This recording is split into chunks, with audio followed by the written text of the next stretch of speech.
Hello, everybody. It is Tuesday, the 6th of January, 2026. The headlines are quite dramatic. Donald Trump has said that many Cuban soldiers were killed in Venezuela raid, but called the operation brilliant. The Western allies are very concerned over Trump's demands, simultaneous demands for Greenland. Of course, Trump has many critics, including Robert Reich, who used to work for Bill Clinton, who said that Donald Trump poses a threat to civilization. And one assumes there'll be more and more calls for the United States Congress to institute the 25th Amendment when it comes to replacing the president, the fourth section of that 25th Amendment. And we're going to talk about that today with my guest, Rebecca Lubot, who has a new book out. It's out today. It's called Keeping a Finger on the Button, Presidential Continuity in the Nuclear Age. And it's mostly about the 25th Amendment and the replacement of the president in a case of existential crisis.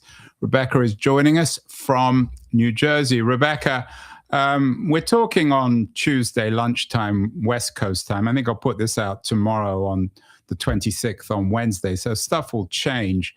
But I'm guessing that given you're an authority on the 25th Amendment, that you're getting lots of calls about what it could or should mean in terms of Trump's current behavior. Yes, that's correct. In large part because this is the 5th anniversary of the insurrection on the Capitol on January 6th, 2021. And there were calls immediately thereafter for invoking the 25th Amendment. And also there's a lot of talk because of perceived and probably real health issues on the part of the president to invoke the 25th Amendment. And then, of course, there's wars brewing on every corner of the globe. And there is one man in the US that has his finger on the nuclear button. One of the problems, it seems to me, Rebecca, is that people always call for this when the president does things that they're uncomfortable or are angry about. J.B. Pritzker, for example, last year called for it after Trump's sending troops into cities like Chicago. Has this been since, I think the 25th Amendment has been around, since the mid-60s, since 1965. Has this been a perennial feature? Ronald Reagan, of course, famously in 1984 made a joke about bombing the Soviet Union in 5 minutes. I assume there were calls at that point for instituting the 25th Amendment then. Has there been a continual call for the institutionalization of the 25th Amendment over the last 50 or 60 years? Yes, so you're right. The mid-1960s, the amendment was ratified on February 10th, 1967, in the wake of the Kennedy assassination, but also during a period of great anxiety about nuclear weapons. And there have been calls since then, off and on, to use the 25th Amendment. But really, the amendment has 4 sections, and they're clear in that it was never designed by the framers of the amendment to be used in cases of political or policy disagreements. It was not to be used just because one thinks that perhaps the president doesn't have a presidential temperament, or even just because of general thoughts that the president is unfit. It was supposed to be used, at least, sections 3 and 4 of the amendment were supposed to be used due to incapacity, right? Or the term of art used is inability. But what does that mean, incapacity? Does that mean a degree of madness? We all think, of course, of Stanley Kubrick's great movie, Dr. Strangelove, 1964, of course, came also in the wake of the Cuban Missile Crisis. about madness, maybe not presidential madness, but certainly the madness of people able to use the bomb. What does incapacity, or how did the framers of the 25th Amendment, how did they define incapacity? That's a great question, Andrew. And I'll back up just a minute by explaining that very quickly the four sections of the amendment. Section 1 is simply that if the president dies in office, the vice president will take over the powers and duties of the presidency. And actually, Section 1 has not been invoked. There were deaths in office of presidents, but none since 1967, as we know. So it has yet to be used. Section 2 says the president will nominate a successor if a vacancy in the vice presidency occurs. And that was used in 1973 and 1974, so used twice within a decade of the amendment's ratification for Ford and Rockefeller, respectively. Section 3 states that if the president transmits a written declaration to the president pro tempore of the Senate and the Speaker of the House that he's unable to discharge his duties, the vice president will assume presidential responsibilities as acting president temporarily. And it allows the president to determine when he is able to return to his duties and take back his power. So this was really meant to leave the power in the president's hands to determine inability and determine when that inability has dissipated. And Section 4 has never been used. And that's usually what people are referring to in the media, scholars, et cetera, when they suggest that there's some sort of form of madness and Section 4 should be invoked. And that states that whenever the vice president and a majority of Congress or another body as Congress so designates or creates by law, and Congress has not created such a body as of yet, decide that the president is incapacitated, the vice president will assume the presidential powers until the president submits a letter, a communication to the contrary. And incapacity, however, or inability wasn't defined in the amendment. And keeping a finger on the button it tells the whole story of the 25th Amendment. And it describes that long, arduous journey through Congress and then ratification in the states. And some things were left purposefully vague to let future Congresses decide. And one of those was inability, and it's become problematic.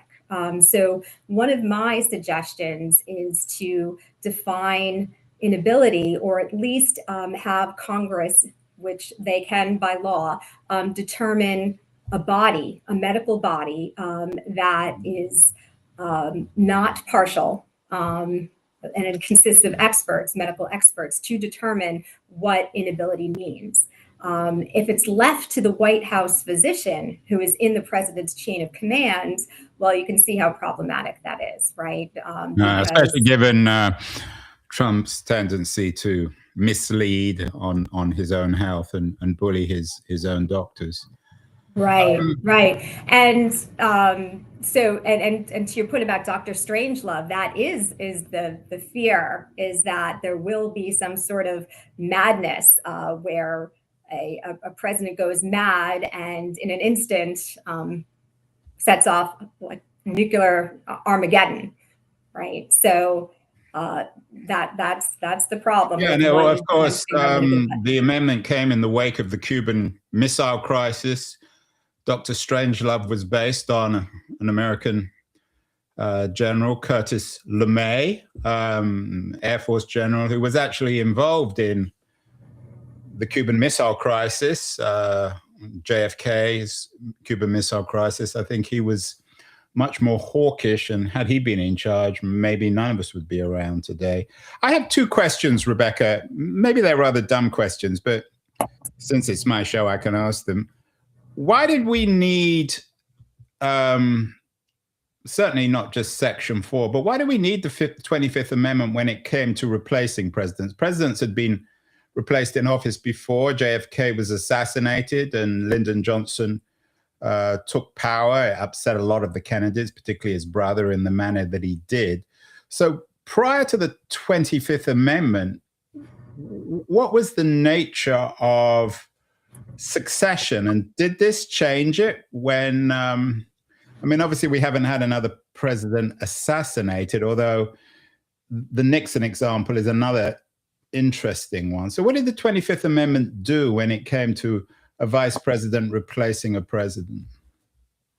Well, that's right. So we really only had the information that in the Constitution that should a president die or resign from office, that the vice president would take over as president. And back in and we can go all the way back in history, but Tyler set a precedent that he would not be called President acting Tyler, president. that is, right? Exactly, right. And President Tyler set a precedent that he would not be called acting president. It's called the Tyler precedent, that he would actually be president. So he was taking over the powers and duties of the presidency. But the other points that I had described, sections 2, 3, 4, there was no mechanism to replace a vice president should a vice president die in office. So the US has gone through long periods of history when we have not had a vice president.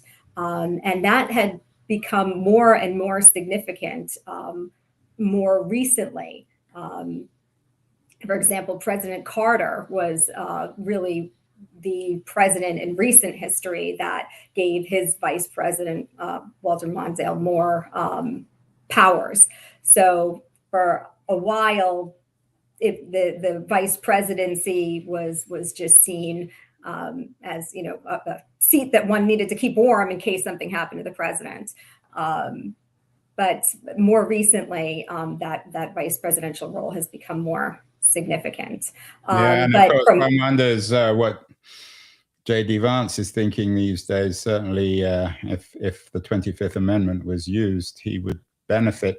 It does require a very different kind of Congress from today's rather supine one, doesn't it, Rebecca? I mean, realistically, even if Trump behaved in an odder way and started arbitrarily attacking our supposed allies, perhaps Denmark over the Greenland issue, what would have to happen certainly in today's Congress? Something would have to dramatically change, wouldn't it?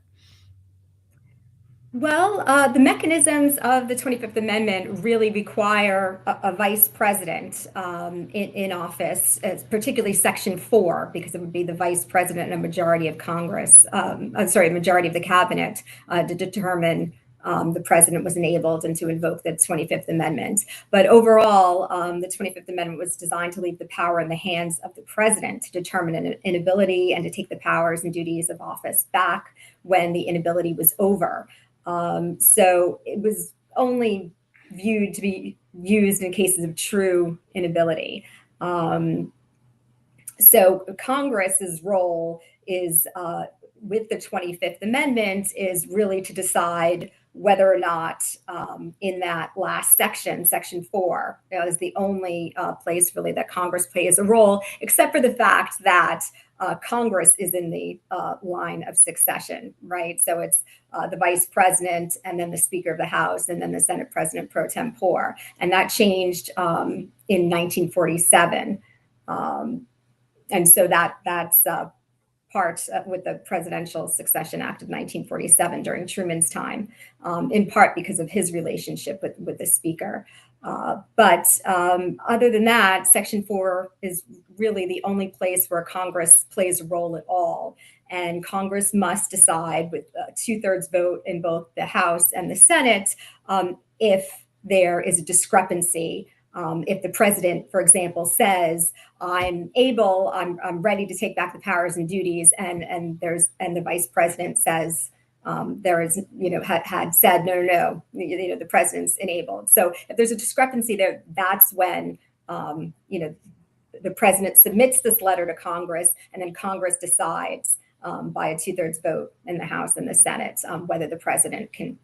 Yeah, I mean, you're dodging the question, because I think it's it's fairly self-evident that Congress isn't going to address this.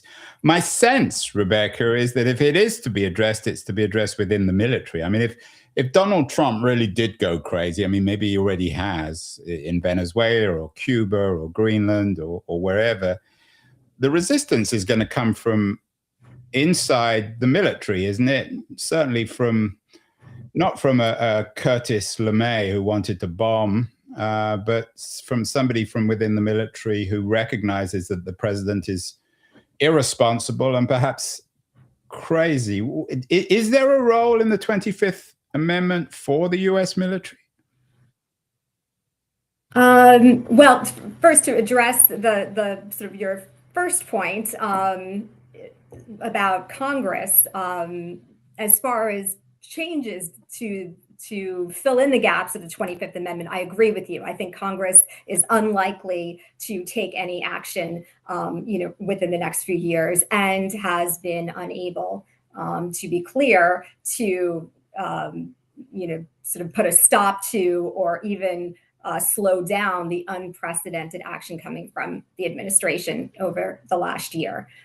So not dodging that question. But as far as I think when you talk about resistance, or are you asking because the president has his finger on the nuclear button, how they could possibly stop that? Or are you talking about? Well, yeah, I'm guessing that if there was a real crisis here and people became concerned that Donald Trump has really gone mad, I mean, some people believe he already is mad, but if he's really gone crazy, and if his finger on the button is the issue that threatens the survival not just of the United States, but of the whole world, a lot of the initiative would come from within the military. I mean, senior officers within the military would be calling senior people in Congress, wouldn't they? I mean, this is not really the constitutional stuff is cosmetic. The real issue is what happens behind the Constitution, what happens behind closed doors, in the way in which senior powers within the administration would be talking to one another. And I also presume Vance's role as well. I mean, military people or senior congressional people would come to Vance. Yeah, and I think this is actually a great time to bring in the anniversary of January 6th, because on January 7th, there was a lot of talk of invoking the 25th Amendment, and we can get into that. And instead, knowing that Vice President Pence would not sign off on that, two cabinet members resigned, Secretary Betsy DeVos and Secretary Elaine Chao. And then on January 8th, Speaker of the House Nancy Pelosi, having failed with soon to be Chuck Schumer, so he was in 2021, soon to be majority leader. He and Schumer and Pelosi reached out to Mike Pence, called him. He purposefully did not take their call. And so having failed that, she promptly reached out to General Milley with the very same concern that you mentioned. She basically said, we have a mad president, as exemplified by the actions on January 6th. And, I'm worried that he's going to bring about a nuclear war. And General Milley had been monitoring other countries who were now on high alert, other nuclear powers, because of the actions here in the U.S. on January 6th. And Milley basically responded, don't worry, Speaker. Yes, President Trump has his finger on the nuclear button, but we won't do anything illegal. And yes, he issues the order, but there's other folks that are involved in actually launching a nuclear weapon. That same day, former Secretary of Defense Perry wrote an article in Politico, so January 8th, 2021 article in Politico, and he asked a question that the framers of the amendment in the 1960s had asked, which was, should any president really have the godlike power to bring about global destruction in an instant? So we're still worried about, the same thing. But of course, in Trump too, he's got rid of the Millers of the world and replaced them with characters like Hegseth, who don't seem to have any independence of their own. So he's addressed that. What's your take, Rebecca? I mean, every time, and this is Trump's great strength, I think, is every day there's a new crisis, another issue. I mean, January 6th now seems rather minimal, perhaps in some ways, compared to what's happening today. Is there a crisis, or is this just the nature of the new politics of the 2020s? Is this reality television politics, and Americans just have to get used to it?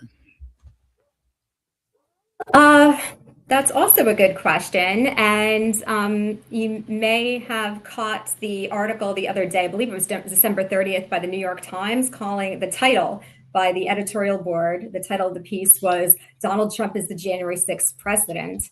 And I think that's very apt, because the fact that he arguably got away with inciting an insurrection on January 6th without any real consequences, and then was reelected to become the 47th president, explains so much of the extra legal activity that he's engaged in over the course of the last year.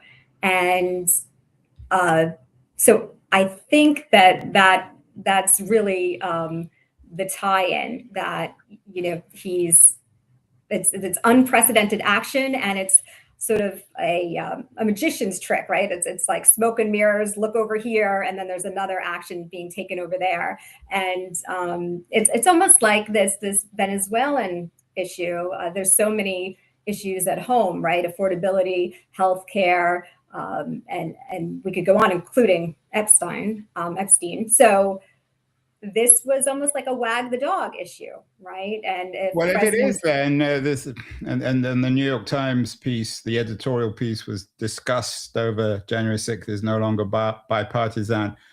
I mean, if it is a wag the dog issue, then there should be no reason to use the 25th Amendment, right? I mean, it's perhaps even rational political behavior. I mean, it's a way of taking people's mind off other stuff, and in some ways no different from other invasions, whether it's Iraq or Afghanistan or Grenada or Panama. Right. So the 25th Amendment was, again, designed to be used in cases of inability, and it was always supposed to be temporary. It was not designed to be used as a permanent way to remove the president from power. Like a timeout, right? You send the kid into the corner if they misbehave, and then if they keep their mouth shut for a few minutes, they can come back. Right. And the way to remove a president, which was, in process after January 6th, was impeachment, is impeachment, right? So Trump was impeached for a second time in 2021. And it's an easier way to do it, because the 25th Amendment, requires that 2/3 vote in the House and the Senate, but impeachment requires only a majority vote in the House. But in the Senate, it does require 2/3 vote. And the Senate was really the only ones that could have, at that time, ended Donald Trump's career, because they could have convicted him, removed him, and voted to bar him from holding office again. What can we learn from history? You appropriate your book is coming out today on January 6th, 2026, Keeping a Finger on the Button.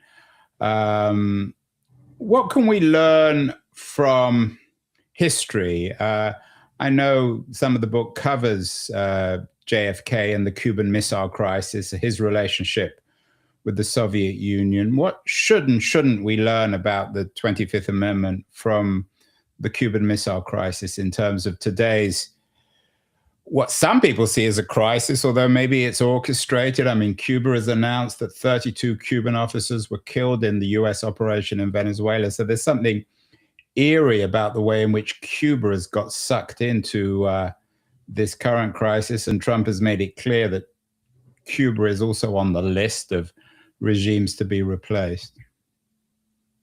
Right. And that's in part because of Cuba's relationship with and dependency on Venezuela, and in part because Cuba is 90 miles off the coast of Florida, right? So, and when President Barack Obama, renewed diplomatic ties, he in his announcement that he was doing so, he said it was a White House, press release by email, I think, and it said, that he was getting rid of the last vestiges of the Cold War.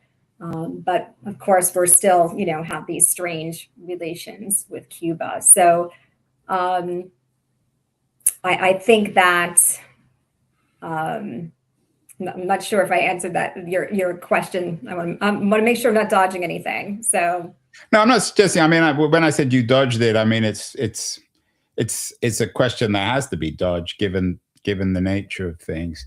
But is it just coincidental in your view that Cuba has reappeared again in this crisis, or should we read more into it? Well, if you talk about the Cold War, there's, Russia was very upset that, the U.S., it was the Soviet Union at the time, but, had this relationship with the League of Nations, NATO, all of that was so actively involved, the Marshall Plan before that. And, so very concerned and said, Stalin had said, the U.S. had missiles pointing at his dacha, right, his house, his compound. So the U.S. essentially, within its sphere of influence, would be Cuba and Canada and Greenland. Although, of course, now with communications and transportations and and globalization, the speed and pace and rate of globalization, we're not so concerned about our sphere of influence because we can reach anywhere in the world. But Cuba, is our neighbor, and again, 90 miles off the coast of Florida. So that's where Soviet Union chose to plant its missiles, and that's why the U.S. was so concerned. Now we watch countries like North Korea, and we're concerned when they have the launch capabilities to reach our East Coast and things like that. So because of the speed, time, and pace of globalization, I think that's changed. But Cuba is our I mean, what has changed, of course, is that the Soviet Union is no longer the Soviet Union. It's Russia. Russia is involved in its own war of colonial conquest in Ukraine, but they've been harshly critical of the U.S. attack on Venezuela, capturing of Maduro, who was a client close to the Russians. It takes two to tango, at least when it comes to a nuclear war. If Russia, which is extremely unlikely, if Russia began to saber rattle over Venezuela or over Cuba, would that, and there was another imminent nuclear war, do you think that might rattle Congress a little bit more on this 25th Amendment? Well, I hope something will rattle Congress, because I do believe in the separation of powers. And as we discussed earlier, Congress is really not holding the president accountable. And even, our third branch, the Supreme Court, has really not been able to contain him, in part because of the speed and pace of the actions coming from his administration, and in part just because he had appointed so many Supreme Court justices. That was really what was at stake in the 2016 election, the first time he was elected. So that, that's definitely an issue. And I would hope that and there's not just, the overt threatening of nuclear war that North Korea has certainly threatened us. And during Trump's first term, I don't know if you recall, but Hawaiians they woke up to an alert that there was a missile incoming. And yeah, but that didn't reflect on Trump. I mean, lots of stuff does. That had nothing to do with Trump, did it? No, but you asked if Congress would wake up and if there was a threat, and so I'm saying, well, there could be an overt threat, and there were threats by tweet, right, between Kim Jong Un and President Trump going back and forth. But there's also the danger of, accident, miscalculation, or madness, right? And there have been near misses in U.S. history since the development of the bomb, where we could have had an accident. And of course, there's the popular House of Dynamite, that just aired on Netflix. But that's a big, accident.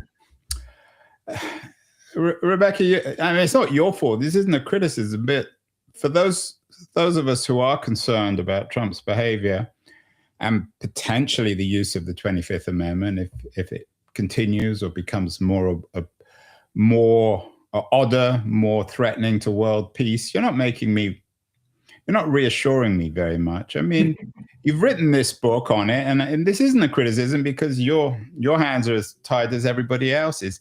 But does the 25th Amendment really matter in any way? Had it not been written, what difference would it make? Is it just another piece of a cosmetic constitutional artifact that gets shown off and written about by scholars and theorists like yourself, but actually doesn't matter in any way?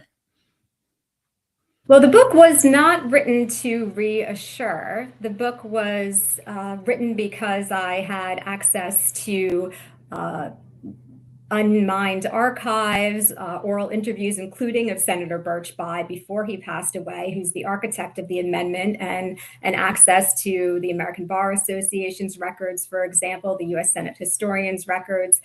So the book was written to try to get valuable information out there for policymakers in the hopes that they would act. So Congress would act before there's some sort of a crisis, because as you point out, it usually does take some sort of catastrophe or crisis.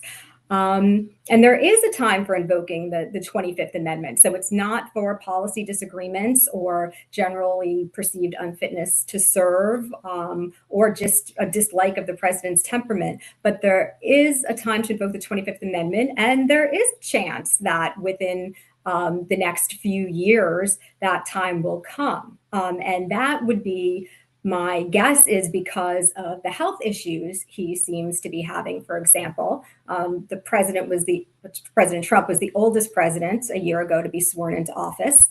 And, his father, Fred, had dementia at the age he is now. Never mind the fact that he has stated that he doesn't believe in exercise. And of course, his diet, he has a Diet Coke. Yeah, but we've been hearing this. I've heard this for years, Rebecca, about Trump. He has certainly more vigor, for better or worse, than Biden, who really was a doddering old man by the end of his administration. This idea of dementia, how does it get proved, and how could that play out? I mean, if his behavior continues to be, at least in some people's mind, a reflection of a demented individual. I know I keep on asking the question. Maybe I'm keep on asking the same question because I want a different answer. But what would need to happen? Would it be his wife? Would it be J.D. Vance? Where would the process for the 25th Amendment, where would it begin? Would it be with his doctors? Well, Section 1 would be invoked should he die or resign in office, but Section 3 would be if he decided that he was. Yeah, well, we know that's not going to. I keep on asking the same question because you're dodging it again. We know he's not going to invoke it. If he dies, then the issue is moot. But so then we're talking about Section 4, which requires, what needs to happen to begin the process of Section 4?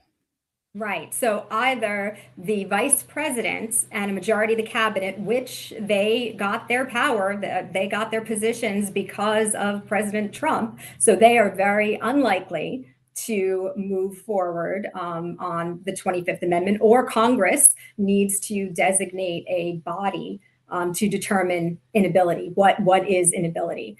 And so that would hopefully be an independent body of medical experts.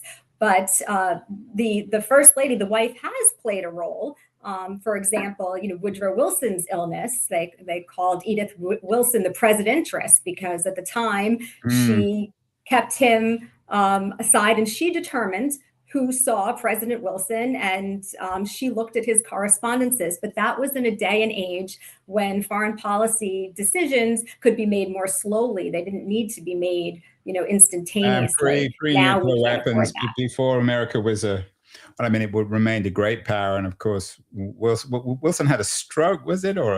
Yes. And he didn't govern, I guess, for a year or two after that stroke. But maybe that had an impact on Versailles and the catastrophe of the 1920s and 30s. So really what you're saying, and I know I keep on putting you on the spot, it's not a criticism of you. You're just you're just a victim of the process as much as the rest of us. This is very unlikely to happen. I mean, could we look back to Watergate and think, well, at least Nixon's the Republicans in Congress eventually turned on Nixon, and there were some members of his cabinet. Is that one model we can look back to and think, well, it's possible things could change?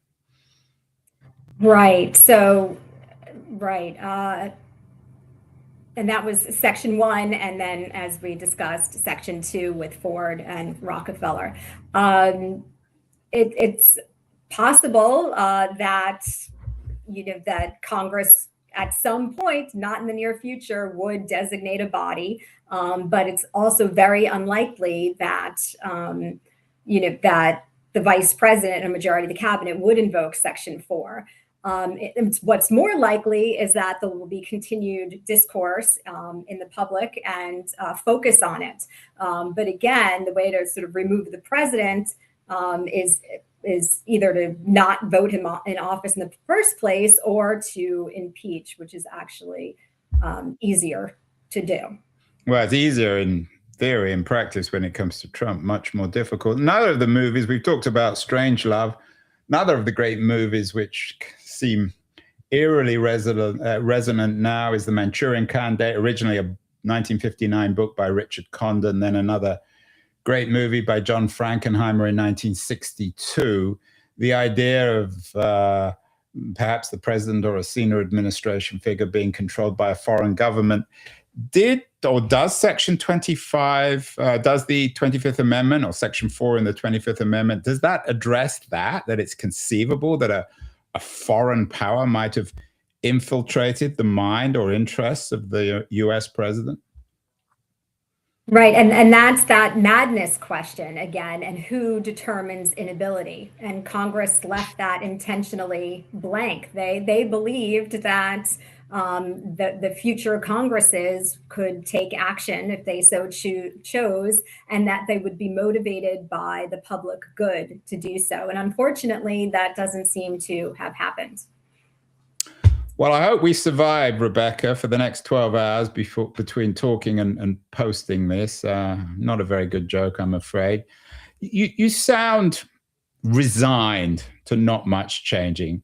I know I keep on asking the same question, but it's not going to happen in the next 12 hours, but over the next 3 years. Is it conceivable in your mind? You've just written this book on the 25th Amendment. Is it conceivable that Trump, I mean, he seems as if, he made the famous remark about if you even shot someone on Fifth Avenue, you could get away with it.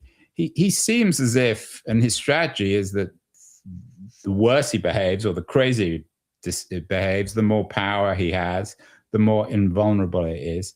Is it conceivable in your mind that he could go too far, that even he could take a step that is just unacceptable, apart from actually destroying the world through some sort of nuclear war?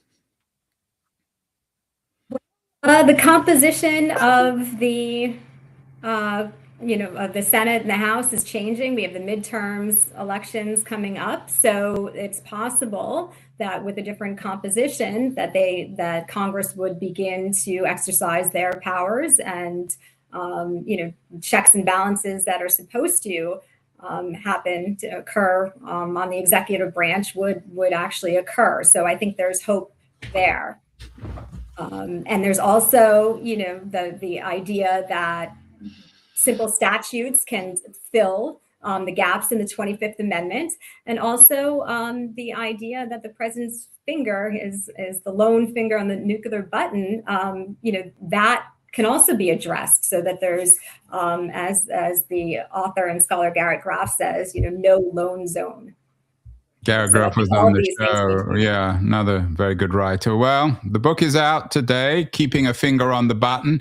Probably it's not just about the president. It really should be a book, or when we think about fingers on the button, should be congressional fingers in terms of removing Trump if he behaves more and more oddly, declaring war on his allies. But there we have it. Rebecca Lubot, congratulations. An important book, a very, very relevant book. It's out today. And as I said, Rebecca, I hope we survive the next few weeks so that everyone can read your book. Thank you so much.